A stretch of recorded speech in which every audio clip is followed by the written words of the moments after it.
Sungguh tragis. 5 alasan mengapa timnas Indonesia tumbang 0-2 dari Irak di kualifikasi Piala Dunia 2026, penyebab nomor 5 bikin gregetan. Takluk dari Irak ini hitung-hitungan timnas Indonesia menuju babak ketiga kualifikasi Piala Dunia 2026. Masih ada harapan besar. Erick Thohir bersumpah, revolusi Liga Indonesia. Bersih-bersih total setahun penuh. PSSI ucapkan terima kasih kepada FIFA atas bantuan pembangunan NTC Pusat Pelatihan Nasional di IKN. 3 pemain timnas Indonesia yang jadi sorotan di media sosial setelah kalah 0-2 dari Irak, nomor 3 kena kartu merah. Sebelum masuk pembahasan, mohon subscribe channel ini agar tidak ketinggalan berita timnas Indonesia. Sungguh tragis. 5 alasan mengapa timnas Indonesia tumbang 0-2 dari Irak di kualifikasi Piala Dunia 2026, penyebab nomor 5 bikin gregetan. Dalam laga yang penuh dengan ketegangan dan kekecewaan, timnas Indonesia harus mengakui keunggulan timnas Irak dengan skor 0-2 dalam pertandingan kualifikasi Piala Dunia 2026 zona Asia. Meski bermain di kandang sendiri Stadion Utama Gelora Bung Karno Senayan, Jakarta, Kamis sore skuad Garuda tak mampu membendung serangan Singa Mesopotamia. Gol penalti Aiman Hussein di menit ke-54 dan gol Ali Jassim di menit ke-86 menjadi mimpi buruk bagi Indonesia. Namun, apa saja penyebab kekalahan yang menyesakan ini? Mari kita telusuri satu persatu alasan di balik kekalahan pahit ini. 1. Lini belakang yang mudah ditembus. Pertahanan timnas Indonesia bak benteng yang rapuh. Sepanjang 90 menit, Irak dengan leluasa menciptakan 11 percobaan serangan ke arah gawang tuan rumah. Meskipun hanya 2 yang mengarah tepat sasaran, sayangnya kedua peluang itu langsung berbuah gol. Kelemahan ini menunjukkan betapa rentannya lini belakang Indonesia. 2. Peluang emas yang terbuang sia-sia. Kesempatan mencetak gol yang dimiliki timnas Indonesia berakhir tragis. 2 peluang emas dari Rafael Struijk dan Sandy Walsh gagal dimanfaatkan dengan baik. Aksi Walsh memang mengarah ke gawang, namun Struijk menyia-nyiakan peluang emas saat berhadapan dengan kiper. Ironisnya, saat posisi Saina Patinama lebih terbuka untuk mencetak gol, kesempatan itu juga terbuang sia-sia. 3. Kartu merah yang menghancurkan harapan. Tertinggal 1 gol, penderitaan timnas Indonesia semakin lengkap dengan kartu merah yang diterima Jordi Amat pada menit ke-59. Bermain dengan 10 orang membuat strategi menyerang menjadi kacau balau. Kekurangan 1 pemain mengakibatkan timnas Indonesia tidak mampu bermain dengan seimbang dalam 30 menit sisa pertandingan. 4. Blunder fatal Hernando Ari. Penampilan Hernando Ari di bawah mistar gawang juga menjadi sorotan. Blundernya pada gol kedua yang dicetak Ali Jassim membuat hati para pendukung Indonesia mencelos. Seharusnya ia bisa membuang bola daripada mencoba menguasai umpan dari rekannya. Penampilan secara keseluruhan juga jauh dari harapan, membiarkan Irak mencetak 2 gol dari 2 tembakan tepat sasaran. 5. Penalti yang mengubah segalanya. Namun, penyebab utama kekalahan ini adalah penalti pada menit ke-53 akibat handball yang dilakukan Justin Hubner. Hingga saat itu, timnas Indonesia masih mampu mengimbangi permainan Irak. Namun setelah gol dari penalti tersebut, momentum permainan langsung berubah drastis, meninggalkan Indonesia dalam keadaan terpuruk. Inilah 5 alasan dibalik kekalahan tragis timnas Indonesia 0-2 dari timnas Irak di kualifikasi Piala Dunia 2026 zona Asia. Semoga ulasan ini memberikan gambaran yang lebih jelas dan menjadi pelajaran bagi masa depan sepak bola Indonesia.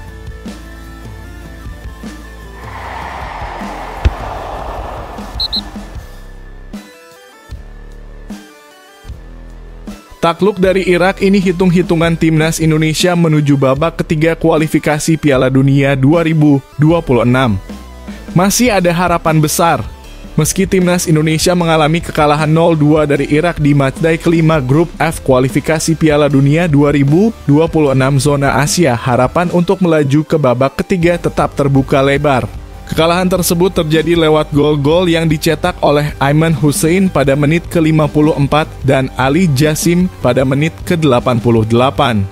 Namun semangat juang Garuda masih menyala untuk pertandingan terakhir melawan Filipina. Peluang emas timnas Indonesia masih terbuka. Kekalahan dari Irak memang menyakitkan, tetapi peluang timnas Indonesia untuk lolos ke babak ketiga tetap ada. Caranya cukup sederhana, mengalahkan Filipina di matchday pamungkas grup F pada Selasa 11 Juni 2024 pukul 7:30 malam. Klasemen sementara grup F, setelah 5 pertandingan, Irak kokoh di puncak klasemen dengan 15 poin, meraih kemenangan dalam semua laga. Indonesia berada di posisi kedua dengan 7 poin. Sementara itu, Vietnam dan Filipina menguntit di posisi ketiga dan keempat dengan masing-masing 3 dan 1 poin, tetapi baru bermain 4 kali. Skenario kemenangan yang menguntungkan. Jika Vietnam berhasil mengalahkan Filipina malam ini, timnas Indonesia harus menumbangkan The Ascals. Dalam skenario ini, Indonesia akan mengantongi 10 poin, memastikan posisinya di atas Vietnam yang maksimal hanya bisa mengumpulkan 9 poin. Jika pertandingan antara Vietnam dan Filipina berakhir imbang atau Filipina menang, Indonesia hanya butuh hasil imbang melawan The Ascals untuk mengamankan posisi. Dengan hasil imbang, Indonesia akan tetap berada di peringkat kedua, cukup untuk melaju ke babak berikutnya. Tantangan di babak ketiga. Jika berhasil lolos ke babak ketiga, timnas Indonesia akan bergabung dengan 17 negara lainnya. Babak ini akan terdiri dari 3 grup yang masing-masing berisi 6 tim. Tim-tim yang finish di posisi 1 dan 2 dalam setiap grup, dalam kurung, total 6 tim, akan lolos langsung ke Piala Dunia 2026. Tim yang finish di posisi 3 dan 4 akan melanjutkan perjuangan mereka di babak keempat kualifikasi Piala Dunia 2026 zona Asia. Negara-negara yang sudah lolos. Saat ini, 7 negara sudah memastikan tempat di babak ketiga: Qatar, Jepang, Iran, Uzbekistan, Irak, Uni Emirat Arab, dan Australia. 11 slot tersisa akan ditentukan segera, termasuk peluang besar bagi timnas Indonesia. Piala Asia 2027 tiket ganda. Perlu diingat, kualifikasi Piala Dunia 2026 zona Asia juga berfungsi sebagai kualifikasi Piala Asia 2027. Sebanyak 18 tim yang lolos ke babak ketiga akan otomatis lolos ke Piala Asia 2027. Hingga saat ini 8 negara sudah mengamankan tempat di Piala Asia 2027, termasuk tuan rumah Arab Saudi, Qatar, Jepang, Iran, Uzbekistan, Irak, Uni Emirat Arab, dan Australia. Dengan semangat dan kerja keras, timnas Indonesia masih memiliki peluang besar untuk meraih mimpi ke Piala Dunia 2026 dan Piala Asia 2027. Mari dukung skuad Garuda dalam perjuangan mereka.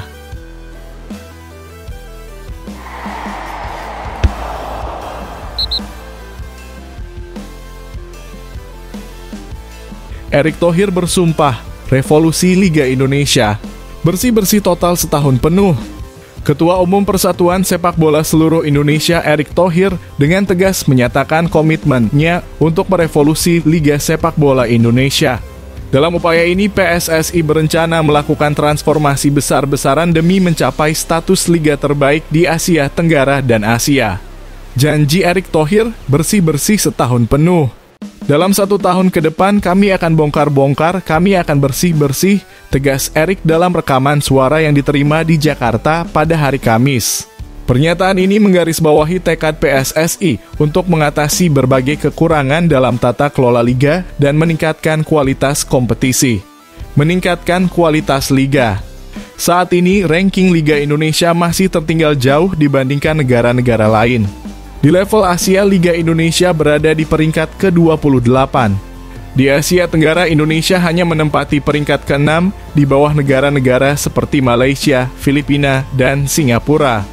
Ini yang kami mau, benar-benar liga ini harus ditransformasi, lanjut Erick, menegaskan bahwa perubahan signifikan diperlukan untuk menaikkan peringkat dan kualitas liga. Kerja keras PSSI. Erick mengakui bahwa PSSI telah bekerja keras mentransformasi tim nasional Indonesia dalam 1 tahun terakhir dengan hasil yang cukup memuaskan meskipun belum maksimal. Namun untuk Liga akan ada pembenahan besar-besaran dengan prinsip persatuan antara PSSI dan pengelola klub. Sepak bola kita yang sudah luar biasa begini, masa level Liga kita di Asia Tenggara ranking 6 di bawah Filipina, keterlaluan. Liga level Asia kita ranking 28, keterlaluan, serunya dengan penuh semangat. Transformasi tanpa saling menyalahkan. Erik menekankan bahwa kondisi ranking Liga Indonesia yang masih rendah bukan alasan untuk saling menyalahkan. Sebaliknya, ini adalah panggilan bagi PSSI dan semua pihak terkait untuk bersama-sama melakukan transformasi demi kemajuan sepak bola tanah air.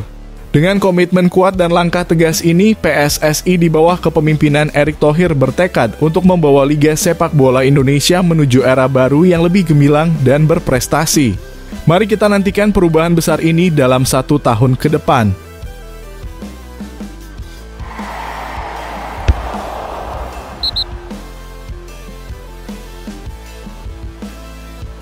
PSSI ucapkan terima kasih kepada FIFA atas bantuan pembangunan NTC Pusat Pelatihan Nasional di IKN. Ketua Umum Persatuan Sepak Bola Seluruh Indonesia PSSI, Erick Thohir berterima kasih kepada Presiden Persatuan Sepak Bola Dunia Gianni Infantino atas bantuan FIFA dalam pembangunan pertama dari NTC Pusat Pelatihan Nasional. Di pembangunan itu didanai sepenuhnya oleh program FIFA Forward Development senilai 4 juta dolar Amerika Serikat, sekitar 91 miliar rupiah. Kami sangat menghargai dukungan dan kemitraan Anda yang berkelanjutan dalam upaya ini. Kontribusi Anda telah berperan penting dalam kesuksesan proyek ini dan kami berharap dapat merayakan tonggak sejarah ini bersama Anda, kata Erick dalam suratnya kepada Infantino yang dilansir di laman resmi FIFA pada Rabu. Dalam suratnya, Erick juga mengatakan bahwa dukungan FIFA Forward tersebut sangat penting dalam mengkatalisasi pendanaan tambahan untuk pembangunan NTC. Sebab dengan dukungan FIFA, pemerintah Indonesia terdorong menyediakan dana tambahan sekitar 10 juta dolar Amerika Serikat setara 163 miliar rupiah. Pendanaan dari FIFA memungkinkan untuk terbangunnya 2 lapangan ukuran standar internasional dengan sistem lampu sorot, asrama pemain 2 lantai yang bisa menampung 150 orang, dan ruang ganti tim. Sementara itu, dorongan dana dari pemerintah Indonesia memungkinkan pembangunan 2 asrama tambahan, lapangan multi olahraga, dan LAN sekap area. Total ada 8 lapangan yang akan diselesaikan ditambah dengan kolam renang, area khusus pelatihan fisik, dan stadion mini berkapasitas 600 orang. Proyek tersebut saat ini telah mencapai 90% dan dijadwalkan rampung pada bulan Juli. Peresmian NTC diperkirakan akan berlangsung pada Agustus 2024, sekitar 9 bulan setelah proyek tersebut disetujui oleh Komite Pembangunan FIFA pada November 2023. Sementara itu, Gianni Infantino mengaku terharu setelah menerima surat ucapan terima kasih dari PSSI. Saya sangat terharu menerima surat ucapan terima kasih dari Presiden PSSI dan senang melihat kerjasama ini dapat berjalan untuk menunjang sepak bola di Indonesia, kata Infantino dalam laman resmi FIFA. Lebih lanjut, Infantino menyebut pembangunan ini sekaligus menjadi contoh apa yang dapat dilakukan program FIFA Forward untuk terus mengembangkan sepak bola di seluruh dunia. Sangat penting bagi FIFA untuk menjaga kemajuan sepak bola, memberikan lebih banyak kesempatan bagi negara dan masyarakat untuk memainkan permainan ini di semua tingkatan. Dan saya menantikan untuk melihat hasil dari FIFA Forward di Indonesia dan di tempat lain dalam beberapa bulan dan tahun mendatang, ujar Infantino.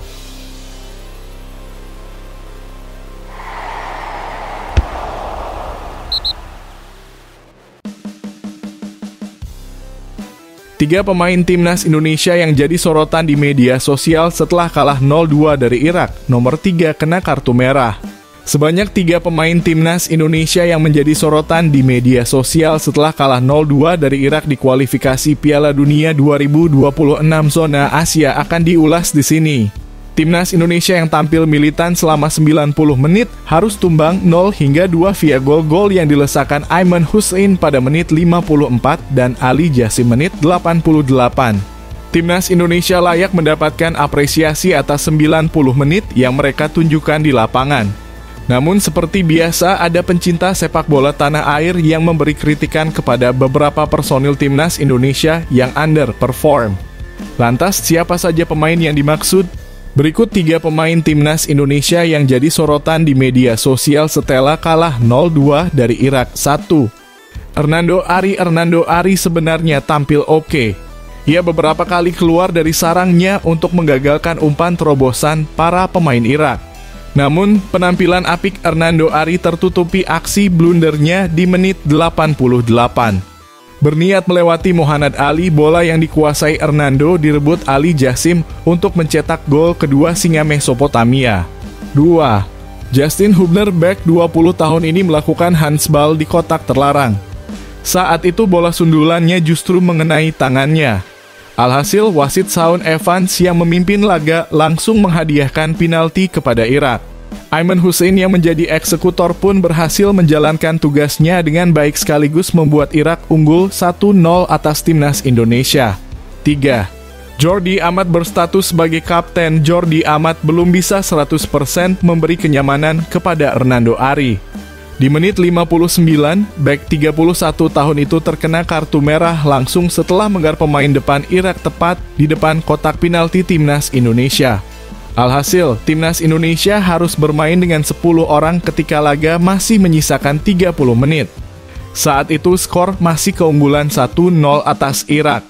Akibat kartu merah ini, Jordi Amat dipastikan absen di laga timnas Indonesia versus Filipina.